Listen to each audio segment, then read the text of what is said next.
Imagine waking up 50,000 years ago with a burning fever.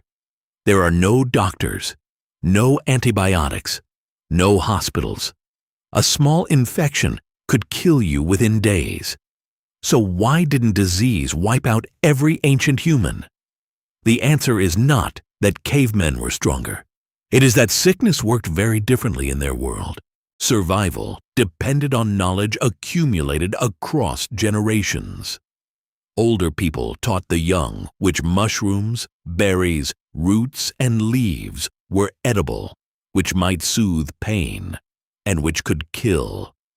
That knowledge was purchased through observation, memory, and countless past mistakes. Winter created a different kind of sickness. Cold weakened exhausted bodies. Food became scarce, and smoke collected around crowded shelters. A small fire offered warmth and protection, but it could not remove every danger from a freezing prehistoric night. Ancient people also coughed, sneezed, and passed infections to one another. A person did not need a city to catch a respiratory illness.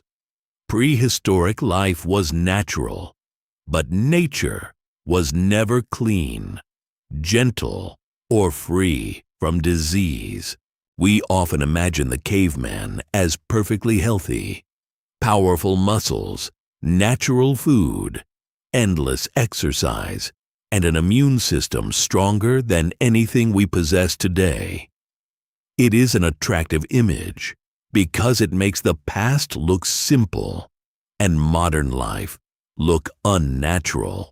But that fantasy collapses the moment our invincible hero begins coughing. Ancient humans were resilient and adaptable, but they were not protected by magic. They experienced fever, pain, infection, weakness, and chronic disease just as real human beings always have. Their bones and teeth preserve part of the evidence. Archaeologists uncover worn joints, healed fractures, cavities, broken teeth, abscesses, and signs of nutritional stress. These remains reveal bodies that worked hard, suffered injuries, and sometimes lived with pain for years. Modern laboratories can recover fragments of microbial DNA from teeth, bones, and ancient material preserved around them. These tiny traces reveal bacteria, viruses, and parasites that disappeared thousands of years ago, proving that prehistoric sickness was real even when bones appear healthy. The most important difference was not a superhuman immune system. It was the size of the human world. A camp might contain only 20 or 30 people, surrounded by an enormous landscape with the nearest other group several days away. These camps were temporary. When animals migrated, plants disappeared, water dried up, or seasons changed, the group packed hides, tools, baskets, and children, then moved on. They did not remain perma. By leaving, the group abandoned dirty ground, old food, waste, insects, and many of the places where pathogens had accumulated. Some microorganisms remained behind near the empty fire ring, unable to follow without a human or animal host. A fast-moving infection survives by passing quickly from one vulnerable body to another. In a tiny band, that chain can run out. Once everyone nearby has been infected, recovered, or died, there may be nobody new for the pathogen to reach. In a modern city, the same infection can move through buses, schools, offices, shops, elevators, and apartment buildings. It can pass among thousands of strangers and travel to another city before the first neighborhood has even recovered. These camps were temporary. When animals migrated, plants disappeared, water dried up, or seasons changed, the group packed hides, tools, baskets, and children, then moved on. They did not remain permanently surrounded by the same accumulated waste. By leaving, the group abandoned dirty ground, old food, waste, insects, and many of the places where pathogens had accumulated. Some microorganisms remained behind near the empty fire ring, unable to follow without a human or animal host. An extremely aggressive infection creates another problem for itself. If it makes every host too sick to travel, or kills them too quickly, it may burn through the entire small group and disappear. Evolution does not guarantee that every pathogen survives. A milder infection has a different advantage. If the infected person remains strong enough to walk, hunt, trade, and meet others, the microorganism can travel quietly with the tribe. Sometimes the most successful disease is not the most dramatic one. Animals created another route. Some infections survived inside wild species and returned to people during hunting, butchering, eating, or close contact. One encounter with blood, organs, fur, or a bite could introduce a microorganism the group had never faced. Lice and fleas did not need a crowded city. They lived in hair, animal skin clothing, blankets, and bedding, following people from camp to camp. Constant itching was uncomfortable, but some parasites could also carry dangerous infections between hosts. Undercooked meat carried additional risks. Invisible eggs and larvae could survive inside an animal and enter the human body with a meal. Cooking killed many dangerous organisms, but nobody could measure temperature or guarantee that every piece was safe. Even the mouth became a battlefield. Hard plants, bones, nuts, sand, and grit gradually wore away enamel. Teeth were also used like tools to grip and soften materials. A cracked molar allowed bacteria to enter places that were almost impossible to clean. A damaged tooth might first hurt only when biting. Later, infection could spread into the jaw and make the face swell. Without a dentist or antibiotics, companions could offer warm broth, softer food, useful plants, and comfort, but no reliable cure. Healed bones prove that care sometimes continued for months or years. A person with a major fracture or disability could not hunt, gather, defend against predators, and find water alone.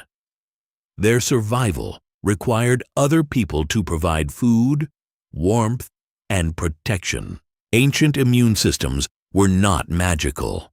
The same basic defensive cells that protect us today also protected prehistoric bodies. Those systems could remember certain infections, create inflammation, and raise a fever, but they could also fail or damage the body through an excessive response. Then, around 12,000 years ago, human life began changing. In different regions and at different times, more communities relied on farming, stored harvests, raised animals, and permanent homes. Villages grew, more children survived, and population density increased. Permanent homes also created permanent contamination. Human waste, animal waste, and rainwater repeatedly entered the same paths and streams. Families returned to the same water sources every day, allowing intestinal infections to circulate again and again. Stored grain attracted mice, rats, insects, and fleas. These animals entered houses, fed near sleeping areas, and lived beside human food. For pathogens carried by rodents or parasites, the village became a stable home filled with opportunities. As settlements expanded, infection no longer faced a short chain of 20 people. Hundreds of closely connected bodies became available. A single cough in a busy path could reach neighbors, children, traders, food preparers, and several households before symptoms appeared. Soon, the same illness appeared in many homes at once. Healthy villagers brought water, food, and firewood to sick relatives, but those acts of care could also create new contact. A local infection could now become a true village epidemic. Farming produced more calories from a smaller area, yet many communities depended heavily on only 1 or 2 crops. Bowls could be full, while diets remained incomplete. When harvests failed, hunger arrived quickly. When they succeeded, nutritional variety could still decline. Ancient bones reveal part of this transition. In some early farming populations, average height decreased while cavities and signs of nutritional stress increased. Agriculture supported larger populations, even as individuals sometimes faced new health pressures and a less varied diet. Trade connected settlements that had once been isolated. People carried grain, pottery, hides, animals, tools, partners, stories, and knowledge along the same paths. Invisible pathogens traveled with them, turning every road into a bridge between vulnerable populations.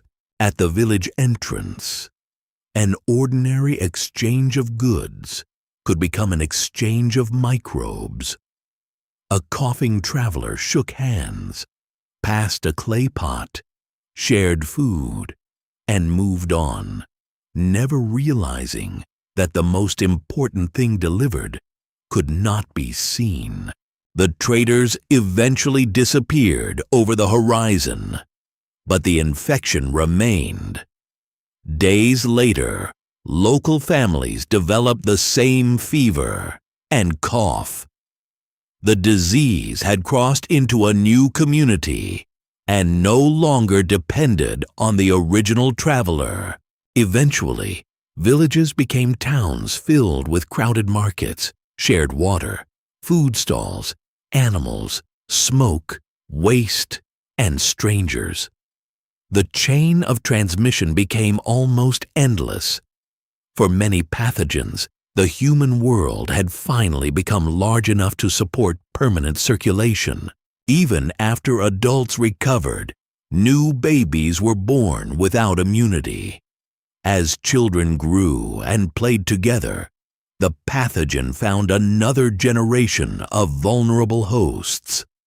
Large, settled populations constantly replaced the people an infection had already passed through. Constant movement and limited access to excess calories reduced certain modern risks. Our ancestors walked, climbed, carried, gathered, and hunted as part of daily survival. Their environment rarely offered an office chair beside an unlimited supply of sweet, processed food. But that does not make the prehistoric world a health paradise. Activity came with falls, cuts, broken bones, hunger, cold, predators, childbirth, smoke, violence, and untreated infection. Many people died from dangers that modern medicine now handles routinely.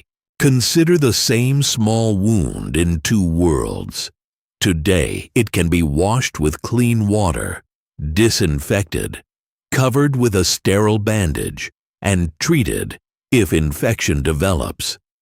Modern protection turns many old life-threatening problems into ordinary medical appointments. Archaeological evidence remains incomplete.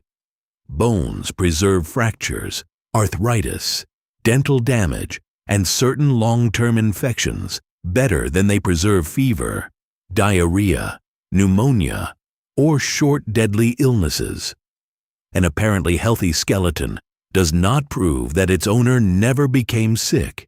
Ancient people were not healthier in every way, and modern people are not simply weaker. Each environment creates its own combination of risks. Prehistoric humans faced more injury and untreated infection. Modern humans face dense transmission, long lives, and lifestyle-related disease. The lesson is not to abandon civilization and return to a cave. We can keep sanitation, vaccines, surgery, and medicine while adding more daily movement, varied food, sufficient sleep, outdoor time, and strong relationships with other people. Back in the original cave, the hero finally survives. The swelling shrinks and the fever breaks. There was no miracle cure, only immune response, warmth, water, rest, food, experience, community care, and enough luck for the body to regain control. The first hospital was not always a building. Sometimes it was a fire kept burning through the night.